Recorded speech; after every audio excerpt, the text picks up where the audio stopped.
किसानों के धरने पर पहुंचे हैं आप लगातार 12-13 दिन हो गए हैं, 8 दिन से ये जाम है NH-19।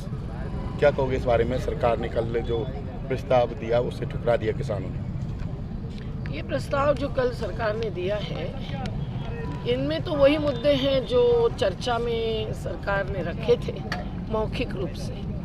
इन 5 बार जबकि किसान संगठनों की तरफ से हमारे जो मुद्दे थे उसकी प्रस्तुति की गई थी, उसके कुछ आगे जाना संभव है क्या, ये सवाल था। और उनको भी पता है और हमारा भी निश्चय है कि संयुक्त किसान मोर्चा के तहत जितने संगठन, और अभी दायरा और भारत बंद से बड़ा है और पहले भी अलग अलग समूह हैं जो महिला संगठन है, मजदूर संगठन है, सब जुड़े हुए हैं, तो वो सबका एक ही मांग है कि ये कानून वापस हो। ये जो प्रस्ताव है वो अगर गहराई से कोई पढ़ेगा तो ये बताता है कि कॉरपोरेटाइजेशन खेती क्षेत्र में कहाँ तक घुसपैठ करने की उनकी मनीषा है। दूसरी बात ये बताता है कि इतने सारे संशोधन कानून में करने पड़ रहे हैं, मतलब एक खमीज और आप 100 जगह उसको ठिगड़ लगा रहे हैं, उसके बदले वो खमीज बाजू में रखो और दूसरा पहनो भाई। और पहनते समय जरा सोचकर पहनो कि तौल माप के किसानों के संगठनों के साथ चर्चा करके नए कानून लाने हैं। तो हमारे 2 कानून तो प्रस्तावित है बिल्स लोकसभा और राज्यसभा में, संपूर्ण ऋण मुक्ति और हर उपज का सही दाम। उसके बिना किसानों की 17 मिनट में एक किसान की हो रही आज की आत्महत्या रोकी नहीं जा सकती है और घाटे का सौदा है। तो जो कॉरपोरेटाइजेशन इन 3 कानूनों के द्वारा ये आगे बढ़ाना चाहते हैं, अभी इसमें इन्होंने क्या सुझाया है कि 10,000 FPOs बनाएंगे, उसमें से 20 FPOs जो बीजेपी के पार्टी के साथ जुड़े हुए भी थे कुछ और जिनके 50 या 55 सदस्य हैं, उनको लेकर नरेंद्र तोमर जी ने अलग सी चर्चा की। क्या मतलब है? FPOs बढ़ाना मतलब एक अलग प्रकार का प्रोड्यूसर कंपनी के फॉर्म में एक कॉर्पोरेटाइजेशन। जिस तरह से इन्होंने इसमें ये भी सुझाया है कि खाद्य आपूर्ति में भी ये पूंजी निवेश लाएंगे, तो पीडीएस राशन व्यवस्था खत्म होगी।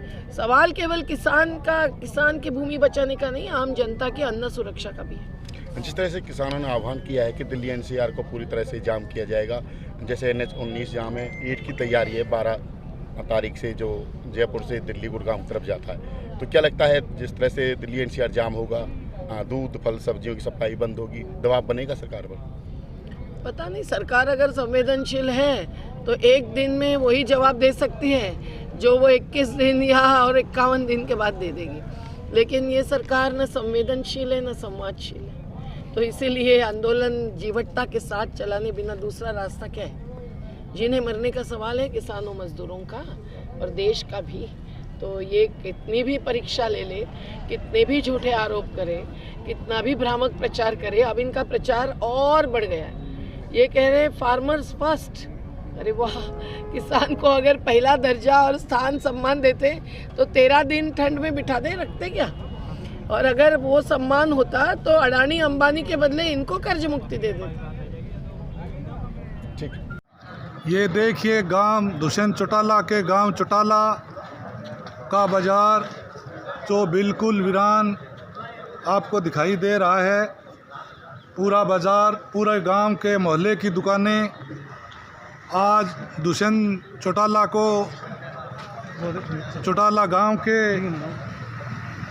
लोगों की एक मीटिंग रखी गई जिसमें दुष्यंत चौटाला व चौधरी रणजीत सिंह जी को किसानों का समर्थन करने के लिए 2 दिन का समय दिया गया।